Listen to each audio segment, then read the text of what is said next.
Good evening, Naya. The ban took effect over the summer. VCU says it's a commitment to create a healthy campus. VCU says any students, faculty, or staff caught smoking on campus may face disciplinary action. Dr. Cruz's device was invented in a lab like this, located in Harris Hall on VCU campus. Behind the Well, short for VCU's Wellness Resource Center, is one of the few designated smoking areas on VCU campus. Dr. Tracy Dawson Cruz is a professor and chair of VCU's Department of Forensic Science. Cruz and her team invented a device that analyzes DNA from sexual assault evidence in groundbreaking time. Typically, this can take multiple days in a crime lab. Cruz's device reduces that to just 90 minutes. According to the Rape, Abuse, and Incest National Network, female college students are 3 times more likely to be a victim of rape or sexual assault.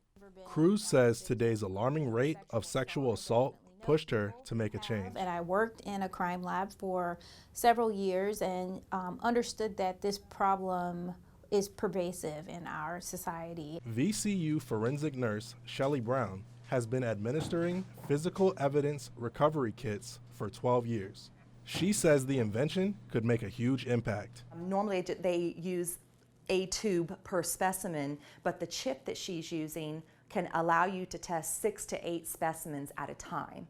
So, I mean, it's incredible. Dr. Cruz's device was invented in a lab like this, located in Harris Hall on VCU campus. Cruz's device is currently patented, and she's planning on getting it to other labs throughout the United States. So this could definitely impact things far and wide across the country, but definitely also here with our state crime lab system. And at just about $1,500, it's a lot cheaper than the $10,000 this kind of lab equipment typically costs.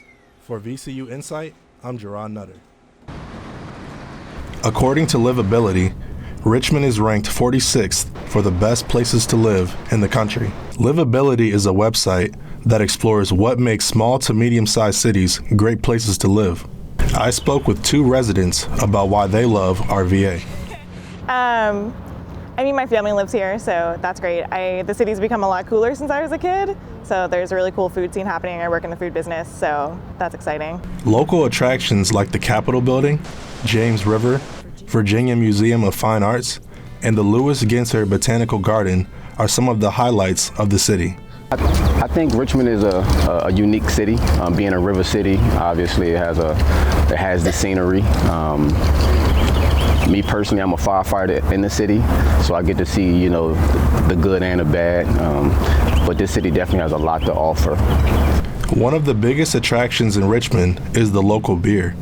There are over 30 craft breweries in Richmond. 8 are located here in Scott's Addition. I think the breweries are a good thing. It adds to the diversity of Richmond. They primarily located like in Scott's Addition, and I like the fact that it's growing. Megan Guarino, the public relations coordinator for Richmond Region Tourism, was contacted but declined to interview. For VCU News, I'm Jaron Nutter. You finished first at the USF Outdoor Invitational last year for the 800 meter. How was it traveling across the country and competing against some of the top athletes? It's really nerve-wracking. I get nervous really easily on the track. Virginia Commonwealth University is home to more than 40 fraternities and sororities on campus. As any of them would tell you, raising money for good causes is close to their hearts. Insight's Pedro Coronado is in the studio with one philanthropy chair from a VCU fraternity. It's on the mind of any parent with a teen driver, distracted driving.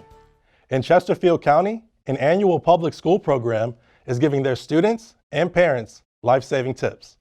Insight's Morgan Masenka is in our Richmond newsroom with more. Good evening, Morgan. Insight's Morgan Masenka in our Richmond newsroom. Thanks, Morgan. While the Atlantic 10 has many basketball players within its conference, the University of Richmond has one player with much potential. Insight's Sean Jovins has the story. The Spiders men's basketball season begins November 3rd with their first home exhibition game against Randolph-Macon. Not ready to give up on the taste of summer quite yet? You'd better hurry. And I'm Jaron Nutter. We'll see you next time.